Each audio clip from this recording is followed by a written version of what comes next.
Okay, so once again, that old 1950s classic TV sitcom, otherwise known as Leave It To, I substitute the word squirrel. Okay, Leave It to Squirrel, this is back in the day, has a life lesson in it. Oh, yeah. Oh, yeah, yeah. Even when it comes to money. Yes, indeed. All right. This is Jan. Welcome to another episode on my channel, the Save Money and More with Jan channel. How you doing today? Hope everybody's doing well. And good morning, good afternoon, and good evening to you, whatever time you're listening to this. You know, for years and years and years, since childhood, okay, I remember watching the Leave It To, I'll say Squirrel, that's another animal, Leave It to Squirrel show. You know what show I'm referring to. All right. Anyway, I actually vaguely, as a 2 year old, I actually vaguely remember it when it was airing real time once a week. And I think it was like on a Friday night or late, some latter part of the week. And I remember the tune because it was a catchy, cute little tune. I was a little kid, but I do vaguely remember it. But I mainly remember it in reruns. And let's say I had a day off from elementary school for whatever the reason, maybe on a vacation of some sort, Christmas or Easter time, or if I wasn't feeling well that day, they always played the reruns in the morning, like about 9 o'clock in the morning back in the 60s. Oh, it was such a treat not having to be in school listening to the teacher when I'd much rather watch the squirrel, or some people call him a beaver. Ah, there were a lot of life lessons in that show. I'm not even kidding you. It wasn't just a cute little funny reflective of its day and time sitcom that, by the way, to this day is still rerunning someplace across the world, and it even has its own channel. Just for the record, a person could search online and they could anytime find this show. There were a lot of many, many, many episodes that I really, really, really loved, and some had to do directly with the handling or not handling correctly of money. And of course, there's the bird clock. Let's see if you hear it at all. I hear it loudly. You might hear it vaguely. So I always have to wait for it to stop. And just for the record, it is a Friday morning that I'm recording this at 6 a.m. The previous week. I'm just saying. All right. So there were a number of those shows that had to do with, I mean, either that beaver or squirrel or whatever you want to call him. He would have difficulty with his management of money, whether he got a birthday gift that was cash or earning money, so on and so forth. This one particular episode is a little bit different. Okay. And it has to do with when Beaver, he was about his character was probably about 9 to 10 years old, the character. And he was in charge of his class to sell raffle tickets. Okay. And there were many, many, many great prizes. Who out there listening ever had to sell raffle tickets as a fundraiser for your school? Let me know in the comment section below. I know I had to do that. And we used to have a thing called a spring festival back in the good old days when I was growing up, and they were giving out really cool prizes. I'm telling you. So there were about, I would say, 50 to 100 different prizes on this particular raffle, and the squirrel or the beaver would start selling tickets to his mom, to his dad, or ask them to sell tickets at their office or with the friends and so on. And he sold quite a number of tickets. I guess I recall him getting free tickets to enter into the raffle himself. The prizes were really amazing. In fact, one of them included, I believe, a vacation somewhere, maybe to Hawaii or something. And I think the second or third prize happened to be a sports car. Okay, so the beaver went merrily on his way, selling tickets. He sold so many tickets that I believe that he got to enter like 10 or 30 for himself and his name for absolutely for free. So that's a pretty good deal, right? For back in the day, with consideration of all those amazing prizes that were up for grabs. Even the smaller prizes were absolutely amazing. Really wish there was a raffle like that right now. I'd go for a few tickets, that's for sure. Raffles are fun. And you're also helping a good cause 9 out of 10 times, if not 10 out of 10 times. All right. So one day, Beaver, of course, was in school, and you hear him coming home, yelling and screaming that he's home. But before that, before that, June opens the door, and there comes Ward, and she's super excited because she received a phone call. Okay, the very, very wonderful call that everyone wants to hear, that they are the proud winner of a prize. Well, guess what? Beaver won a prize. Take three guesses, unless you know the show already, the episode I'm referring to. Well, good old 9 or 10-year-old character Beaver won a sports car, a gorgeous sports car. Imagine being that young and winning a sports car. Naturally, June was, I never saw her as excited as that day. She was so happy. And then Ward was super excited. And I believe the value of the car could have been, at that time, about $4,000 to $5,000 at that time. I don't remember the exact denomination, but it was pretty much up there. Quite a prize for a young person, okay? So naturally, Beaver walks in the door from school, super excited. And then parents are like smiling at him. And he turns around. I believe he says, "Why is everybody smiling?" Something like, "What did I do wrong?" Something like that. And then, of course, they give the big announcement that, in fact and in truth, he had won that sports car. Now, let me ask you a question. If you were 9 or 10 years young, back in the late 1950s or early 60s, okay? What would you do with a sports car? Remember, you're 9 or 10 years young. Well, of course, he was so excited, couldn't wait to tell his friends, and his brother, and everybody was super excited. But reality set in. What on earth would someone, a child, do at 9 or 10 years young with a sports car? And of course, he was just the beaver or the squirrel, whatever you want to call him, whatever you feel like it, was just thinking and dreaming about that car sitting in a garage. And he said it's okay. He don't mind dusting it off all the time until he's like 20 years old or whatever age it was back in the day, or 18. I wouldn't know back then what the legal age for him to have, I would guess 18 or 20. He didn't care. He just loved the idea of holding that car and not doing a thing with it. Do you think that went over very bigly with Ward or June? Let me know what you think in the comments section below. Do you think it would go over very well with any parent?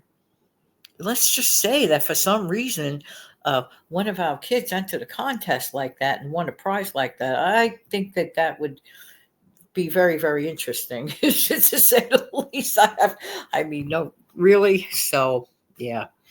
So then, of course, Wally's friend Eddie, we all know how Eddie was taunting him, saying, you can't keep that car. And of course, Beef said, yes, I could, blah, blah, blah.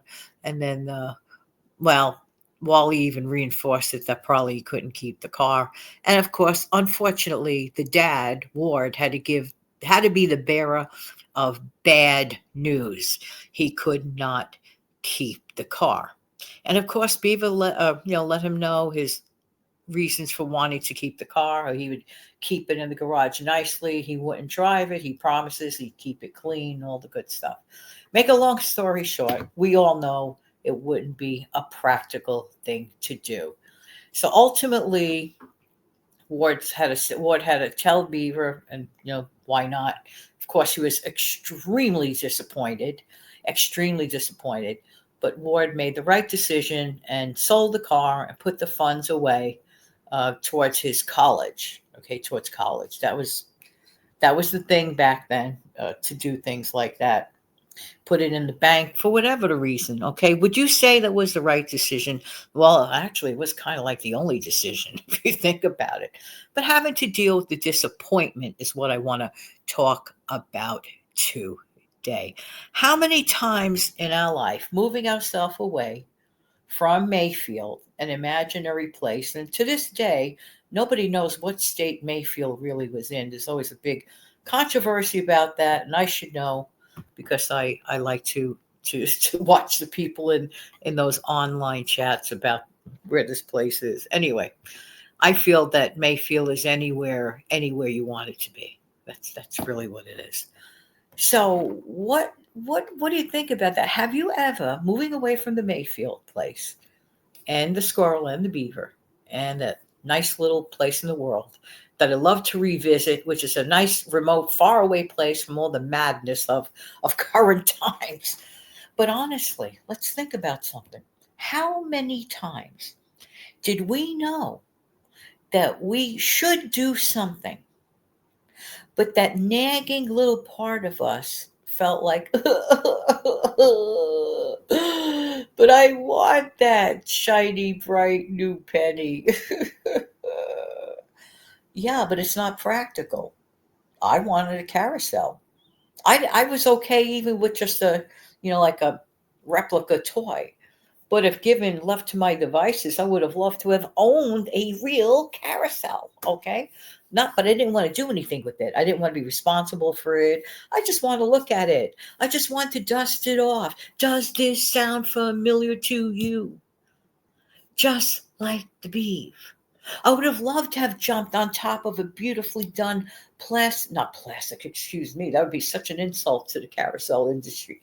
Get on top of one of those beautifully designed horses, okay? And maybe turn on the real carousel and just go round and round in circles, listening to that glorious music of happiness and joy, okay? Yeah, I really need this carousel. No, I really want this carousel. You see? But how many times in your own life have you said, I'm not gonna listen to common sense. I'm not gonna be doing the right, correct, practical thing with that item.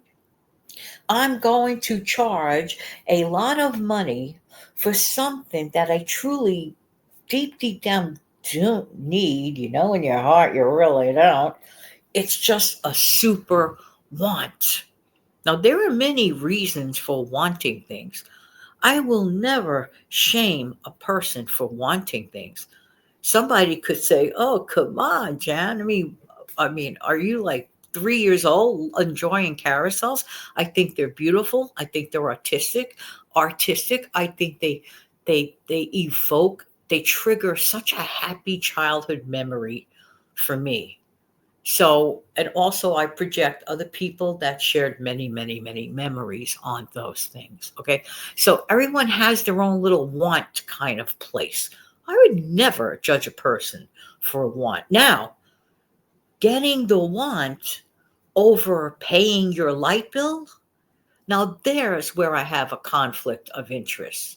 Uh, uh, uh, uh, uh. So when beaver, squirrel, whatever you want, was really super okay with just dusting off a car, think about how that sounds in the beginning. It sounds fun, dusting off and shining up a beautiful brand new car. But imagine that car took him nowhere and would not be able to take him anywhere for a number of years.